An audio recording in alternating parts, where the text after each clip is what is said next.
You guys have had a lot of celebrations lately. I know you don't want to make it just about you, but what was that moment? I assume there was a nice moment in the locker room too to celebrate you become the all-time franchise leader in victories. Yeah, it was a great moment. Maybe being awarded the game ball by the Attles family. It was really beautiful. To sort of be honored by their presence, and obviously Al Attles is Mr. Warrior forever, and the record. It's kind of surreal to even think that this could happen, but as I said earlier, it's a reflection of our organizational strength and stability and the talent level over the last 11 years since I've been here. So I'm incredibly lucky to be part of this organization and part of this city, and very humbled by the honor because of Al's greatness and what he means to the franchise. But yeah, I will definitely enjoy the evening and the memory and being with his family especially. How much did it mean to you to see Phil Jackson flash up on the Jumbotron? That was pretty cool. Phil, one of my mentors, the basketball education and coaching education I received from him and Tex Winter, I think about them literally every day. We do drill work and practice that we've been doing for 11 years that goes straight back to my days in Chicago. Our offense, a lot of it is based on the triangle. Watching Phil over the years, handle players and the relationships he built with them, pretty special to see him, offer those congratulations. That was very moving for me. 97-94 final. You win a game, only scoring 97 points. Just what worked so well defensively tonight? Well, we just played hard, and in the end, we had 11 turnovers. 2 of them were, I think, shot clock violations, so really 9. So we only gave up eight points off of turnovers. We scored 19 off of theirs. That's the game, really. In a game where, we really struggled to shoot, and they struggled to shoot in the second half. It was just one of those possession games. That's where Jimmy comes into play, I think. It wasn't his best game, but you look at the stat sheet, he's, 7 assists, 1 turnover. Every possession becomes a grind for the opponent because they're just not going to get anything easy off of a mistake or a turnover or a bad shot. And that's the impact that Jimmy can make, not to mention the fact that he's so good defensively in the half court and switching and being in position. So a lot of guys made big plays. I thought Moses' layup was a big one.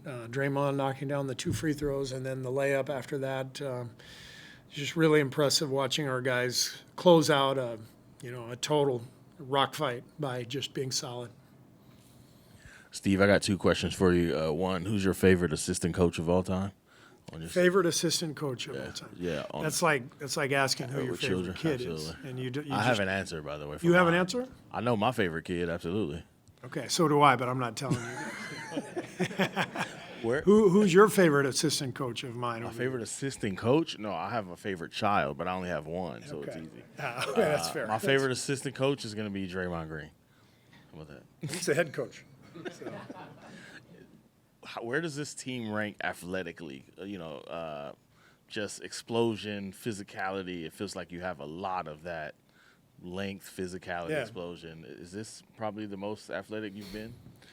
I haven't, sat down and thought about all 11 teams that I've coached, but it is a very athletic team when you think of, Gary on the ball, Jimmy, J.K., Draymond. Draymond's a very athletic player, maybe not in the traditional sense of, leaping ability, but in terms of the way he guards, the pace at which he plays, you feel his athleticism.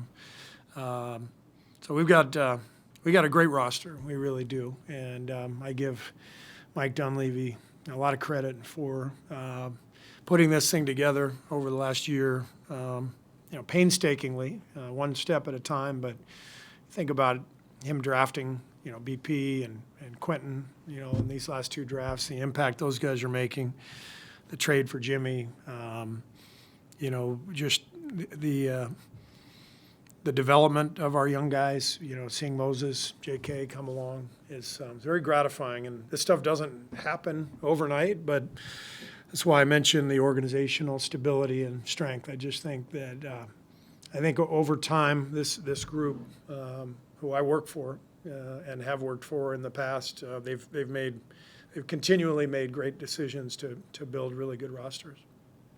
Steve, you found different ways to win during this streak, and you just talked about winning a rock fight. Are you eager to see how your team stacks up in this little 3-game stretch against the Knicks, and then you got a daunting back-to-back with Denver and Milwaukee? Yeah. I mean, we're on a good run, but we know exactly what's happening. I mean, nobody else is losing, behind us, and so we've got to keep fighting and keep winning, and we can't stop and look around. We just got to continue to improve, and we'll see what happens in the end. But we know everybody's playing well, and the West is just loaded.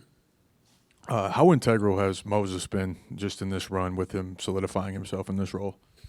Moses has been huge. I thought, that layup was the shot of the game, when he snuck around the defense. But it's his defense. He's really taken on the role of guarding the opponent's best player or, point guard, ball handler. He's done it night after night.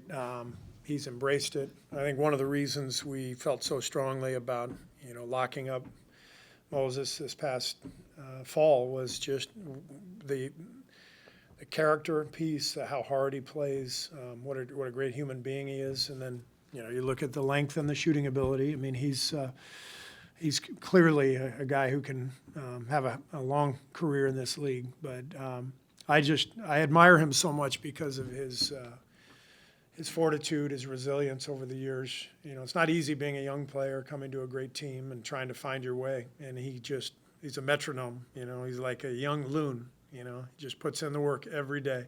Total pro. Steve, it took me a while. I found the photo I took of you when you dressed up like Al in October 2017. You just called this a surreal moment. Is it because it's Al, someone who gave 60 years to this franchise? Is it because you've been doing it 11 seasons after a career change to come to coaching, or is it just a little bit of all of that? I mean, honestly, what I just thought about just now as you said that is, growing up in L.A. in high school, as a Laker fan, and hearing Chick Hearn, talk about Al Attles on the sidelines, like that was,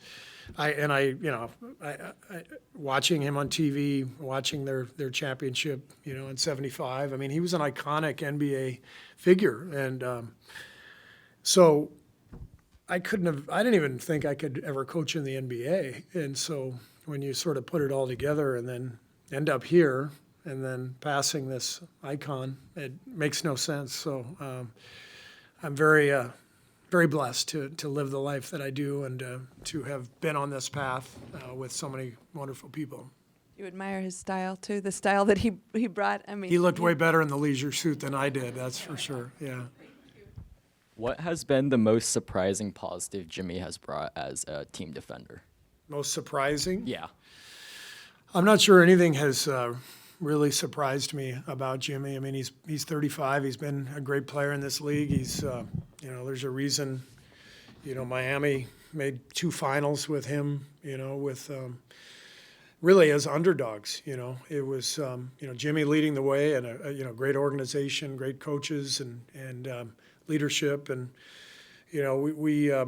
we saw all that. I don't think we could have imagined this kind of impact where, we've won, 12 out of 13 out of 14 with him since he got here. I think 14 out of 15. Yeah, 14 out of 15. Yeah, so we couldn't have imagined this, but we watched and we knew what a great player he was. So it's just been fun to see him integrate with the guys so easily. Steve, a while back you said the target was a 6 seed, which at the time seemed like a far kind of cry. You are the 6 seed. Obviously, you've got teams right on you, but can you allow yourself to say, okay, maybe 4, maybe get that high?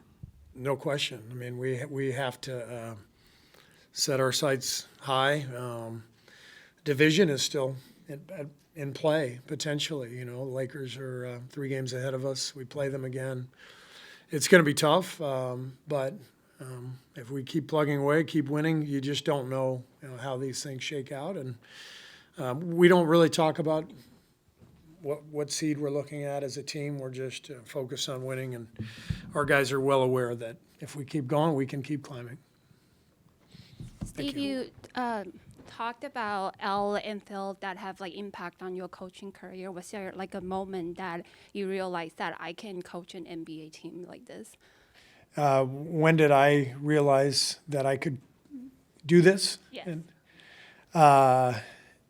I guess my first year, when I looked out on the court and I saw the talent that we had, and I thought anybody could do this. So I was honestly I think after the first few weeks of that season and things were really clicking.